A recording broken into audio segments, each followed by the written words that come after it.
Okay guys, back again with another tip, and this tip is how to set your force feedback correctly in iRacing.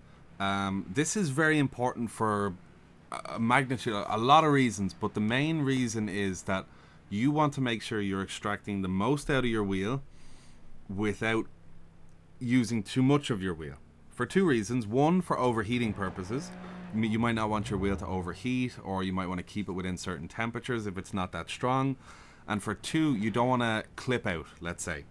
And clipping out is, let's say, when you have your force feedback set to the maximum it can go, but then when you do something that's irregular, let's say, like hitting a huge sausage curb or hitting a very large bump or something like that, the wheel spikes out. And you can actually see this because if you click in the game and you press F, you look up in the top right corner, this F down here shows us what force feedback is. So we're going to drive for a little bit here, and we're going to take a look and see what the F does.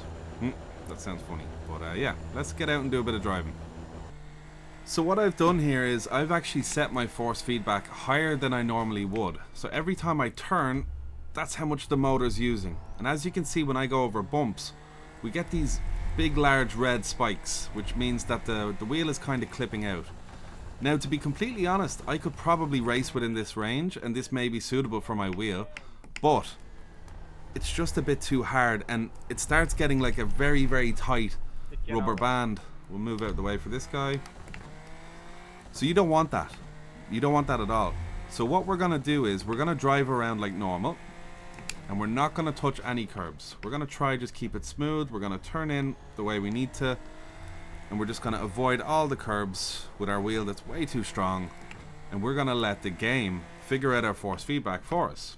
So how iRacing figures out the feedback for us is, in the black box settings under graphic adjustments, there's an FFB strength, and there's an auto button next to it. Now this auto button, this is the money shot of the video. This is basically, if you didn't know about the auto button, you should know about it. And if you've seen it and you haven't clicked it, you should click it. So we're going to click it now. It gives us 9.6. Now this is just after a little bit of driving. Ideally you want to drive around for 2 or 3 laps because it gives it more of a better average baseline to work with. Because you'll notice if you click it after a few laps, but then let's say you do a lot of driving for, let's say 5 or 10 laps, and then you click it, you might get a different number. So if we click it again, even though it's grayed out, nope, it's still 9.6. It seems to be very happy with 9.6. And it's gotten a bit more controllable, and more importantly, the fidelity is better. So here we can see the button has just gone orange again. So I'll just survive this corner, and we'll click it again, see what it says. 9.3. So realistically, I think it's going to work its way down to 8.8, 8.6. That's usually where it ends up working its way down. And there's a reason it works its way down there, because that would be the best setting for you to get the most out of your wheel and to give yourself that little bit of headroom with force feedback and the torque and the strength of your motor or your wheel, any wheel you have, so you can still feel the little details. Even when you're at maximum turn, maximum pressure, you can still feel if the car is going to slip out from behind, or if you're having understeer, you can still feel the little details. Now there's two important things we're going to cover now when it comes to the auto button. It's not just as simple as that. I'm just going to pull over here and explain something. So when you have force feedback strength, this will give you a number.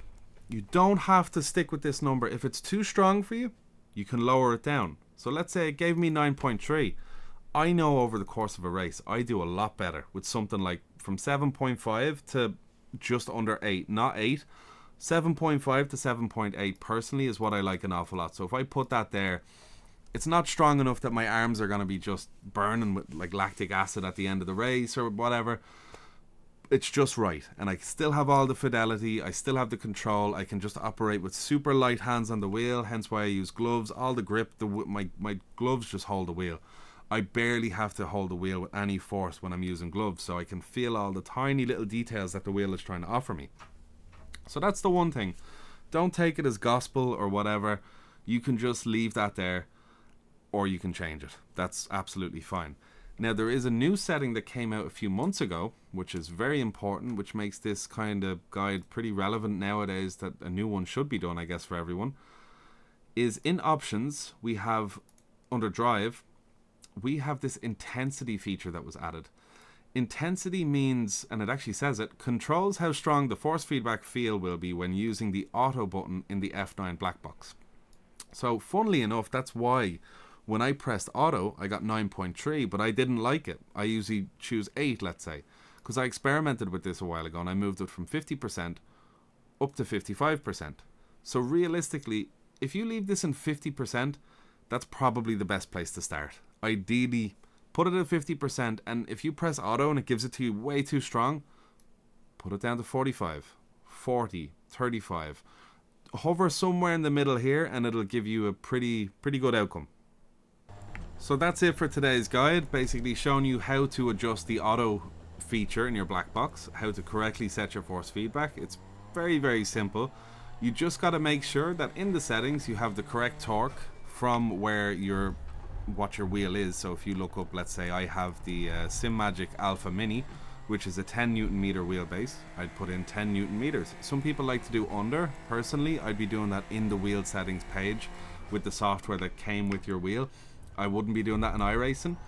Obviously, depending on what wheel you have different settings you can use. So any settings in the wheel you want to adjust, do it all from your software page of the program that came with the wheel. I wouldn't be adding smoothing. I wouldn't be adding any weird effects in the iRacing settings, because you, in general, when it comes to force feedback, you want the information to be as raw as possible, because that's what it is. Apart from obviously the driving pleasure and just having fun, we don't have G-forces when we're driving these cars in simulation. So the only way we can know what's happening with the yaw angle and the different rate of rotation and all those different things is with a motor trying to convey different forces to us. So when it gets heavier, we have more grip.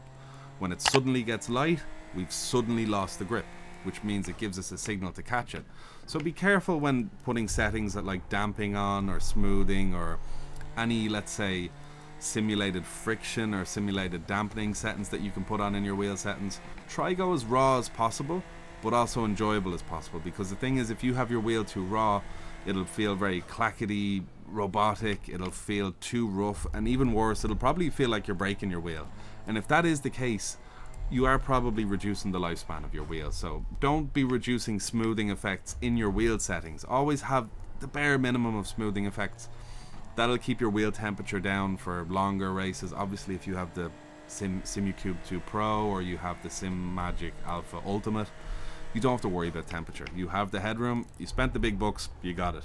But for most normal, let's say mid-entry to high-end wheels, you do want to think about your temperature. So that is one way you can do it. But anyway, guys, if you enjoyed the video, drop a like. Let me know if you knew all about this. And if you know people that don't know about this, do share it to them, because it is so useful to have that extra fidelity in your steering wheel and to be able to feel all those little details without clipping out in the red. So as you can see, here's me chucking the car left and right, and we're well in the green, as opposed to earlier on we were flashing into the orange and into the red. Now even still, when I hit a bump, I might get a bit of red, but no, it seems to be set correctly now. So yeah, thanks very much for watching, guys. Peace out.